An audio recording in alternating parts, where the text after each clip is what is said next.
وقال محمد بن ابي بكر حدثنا يزيد بن زريع قال حدثنا عزرة بن ثابت عن سمامة بن عبد الله بن انس قال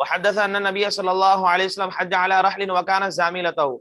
حدثنا عمرو بن علي قال حدثنا ابو عاصم قال حدثنا ايمن بن نابل قال حدثنا القاسم بن محمد عن عائشه رضي الله عنها انها قالت يا رسول الله اعتمرتم ولم اعتمر. قال يا عبد الرحمن اذهب باختك فاعمرها من التنعيم فاحقبها على ناقه فاعتمرت.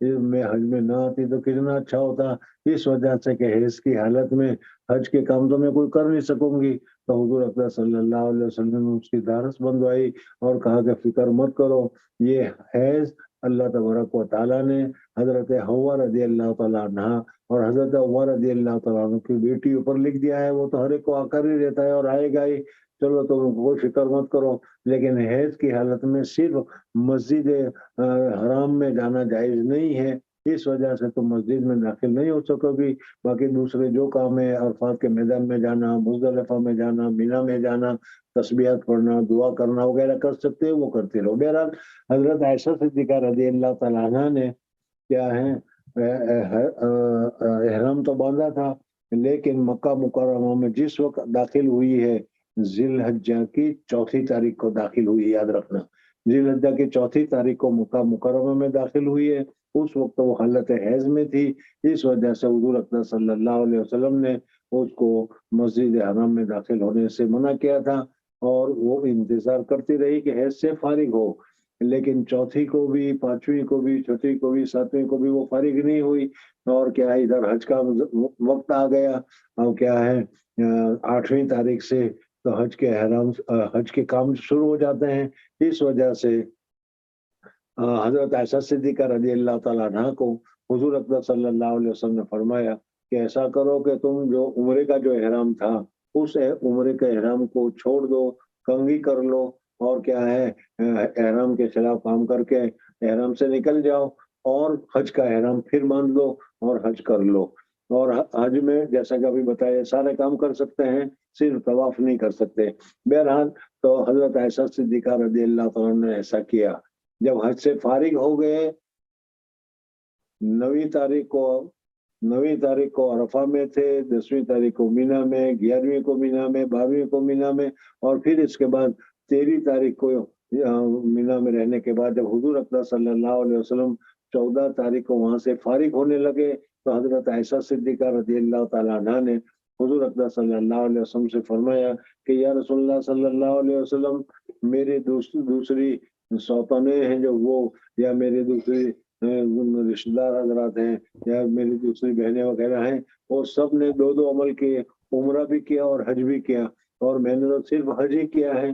تو حضور اکرم صلی اللہ علیہ وسلم نے ان کے بھائی حضرت عبد الرحمن کو کہا کہ جاؤ اپنی بہن کو لے کر جاؤ، حرم سے باہر نکلو، عمرہ حرم میں ہوتا ہے، اس وجہ سے احرام اس کا حرم سے باہر ہوگا، حرم سے باہر حضرت عائشہ صدیقہ رضی اللہ تعالیٰ عنہ کو لے کر جاؤ اور ان کے ساتھ عمرہ کرو، اور عمرہ کرنے کے بعد فلانی جگہ پر مجھ سے آ کر مل لینا۔ چنانچہ تفصیل قریب آگے آئے گی، حضرت عبد الرحمن اپنی بہن کو لے کر تنعیم پہنچے، اور تنعیم جا کر حضرت عائشہ صدیقہ رضی اللہ تعالیٰ عنہ نے عمرے کا احرام باندھا، اور احرام باندھ کر حضرت عائشہ صدیقہ رضی اللہ تعالیٰ عنہ نے رات عمرہ کیا، اور عمرہ کر کے صبح سے پہلے حضور اکرم صلی اللہ علیہ وسلم نے جہاں پر قیام کیا تھا وہاں پر پہنچ گئی۔ تو اس حدیث کو یہاں پر ذکر کر رہے ہیں۔ جی، باب فضل الحج مبرور۔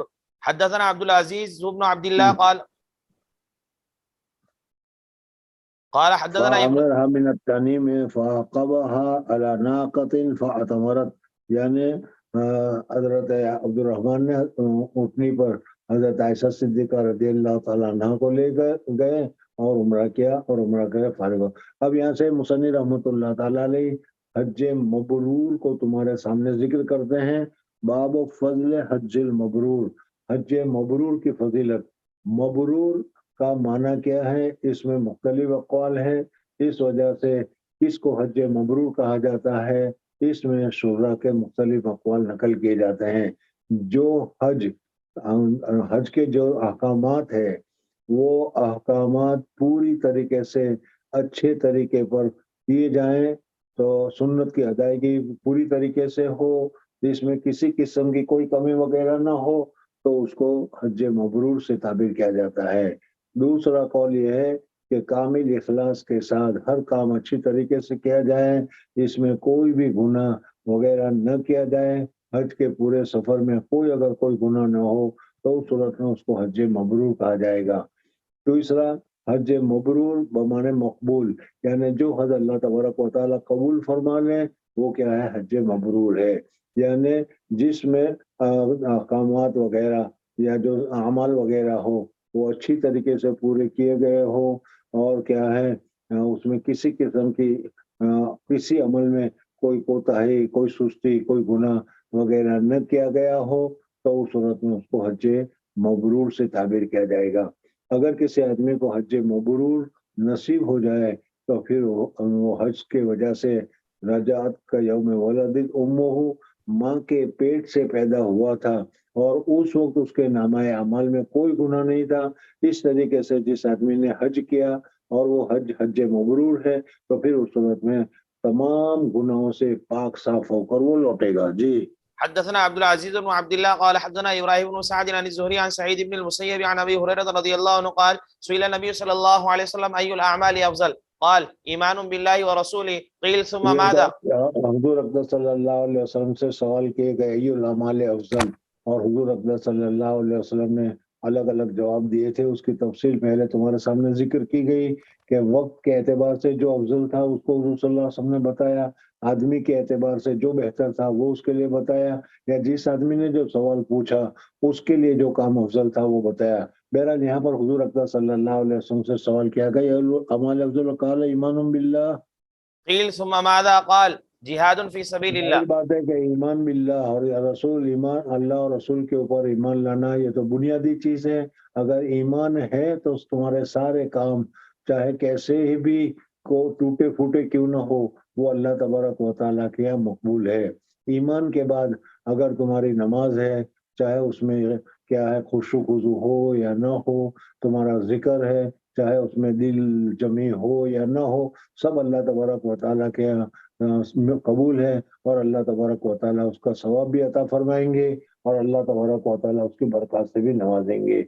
لیکن اگر ایمان ہی نہیں ہے تو پھر کیا ہے، بڑے سے بڑا عمل جو ہے وہ اللہ تبارک و تعالیٰ کے مقبول نہیں، اس وجہ سے کہ ایمان نہ ہونے کی وجہ سے وہ گویا کہ کیا ہے، غدار ہے، وہ جو کیا ہے مخالف ہے، اور مخالف اچھا سے اچھا کام کرے تو بھی اس کا اعتبار نہیں کیا جاتا، اس طریقے سے یہاں پر اس کے اچھے سے اچھے کام پر بھی ثواب نہیں دیا جاتا۔ ہاں اس نے جو اچھا کام کیا ہے، لوگوں کو فائدہ پہنچایا ہے، تو اللہ تبارک و تعالیٰ دنیا ہی میں اس کے مال میں اولاد میں ایسی برکت عطا کر دیتے ہیں، ایسا فائدہ پہنچا دیتے ہیں کہ جس کا بدلہ ان کو دنیا ہی میں مل جاتا ہے۔ اور جو آدمی ایمان والا ہو اس کو اللہ تبارک و تعالیٰ اس کی برکات سے دنیا میں بھی نوازتے ہیں اور آخرت میں بھی الحمدللہ صحیح اس کا جو درجہ ہے، صحیح جو اس کا مقام ہے وہ مقام اسے عطا فرماتے ہیں۔ جی قیل ثم ماذا؟ قال حج مبرور۔ حدثنا عبد الله بن المبارك عبد الرحمن بن المبارك قال حدثنا خالد قال اخبرنا حبيب بن ابي عمرو عن عائشه بنت طلحه عن عائشه ام المؤمنين رضي الله عنها انها قالت يا رسول الله نرى الجهاد افضل العمل افلا نجاهد؟ قال لا لكن افضل الجهاد حج مبرور۔ حضرت عائشہ صدیقہ رضی اللہ تعالیٰ عنہ نے کہا کہ یا رسول اللہ جہاد بہت ہی بڑا افضل بہترین عمل ہے، آدمی اس میں مال دولت جان بان سب خرچ کرتا ہے تو ہم حج نہ کریں؟ حضور اقدس صلی اللہ علیہ وسلم نے فرمایا کہ نہیں، تم اس کی جگہ پر تم حج کرو، اس لیے کہ حج کرنے میں بھی وہی مشقت، وہی تکلیف، وہی چیزیں ہوتی ہے، اس وجہ سے کیا ہے حج کرنے کو افضل قرار دیا گیا ہے۔ حضرت عائشہ صدیقہ رضی اللہ تعالیٰ عنہ وغیرہ جو تھی وہ نفل حج کیا کرتی تھی۔ جی حدثنا آدم قال حدثنا شعبة قال حدثنا سيار ابو الحكم قال سمعت ابا حازم قال سمعت ابا هريرة رضي الله عنه قال سمعت رسول الله سمعت النبي صلى الله عليه وسلم يقول من حج لله فلم يرفث ولم يفسق رجاء كيوم من حج للہ، جس آدمی نے اللہ تبارک و تعالیٰ کے لیے حج کیا، ولم یرفث ولم یفسق، اس میں کوئی گناہ نہیں کیا، کوئی خلاف شرع کام نہیں کیا، کوئی بری بات نہیں کی، کوئی بری چیز نہیں کی، اور نہ کوئی اس نے کوئی گناہ کیا، پورا سفر بہت ہی عافیت کے ساتھ، بہت ہی راحت کے ساتھ کیا۔ رجب کا یوم ولدت امہ، اس کی فضیلت یہ ہے۔ موجودہ زمانے تم جا کر دیکھو گے، حج کے لیے جاتے ہیں تو کبھی اپنے گاؤں کے بازار میں بھی گئے ہوئے نہیں ہوتے ہیں، اور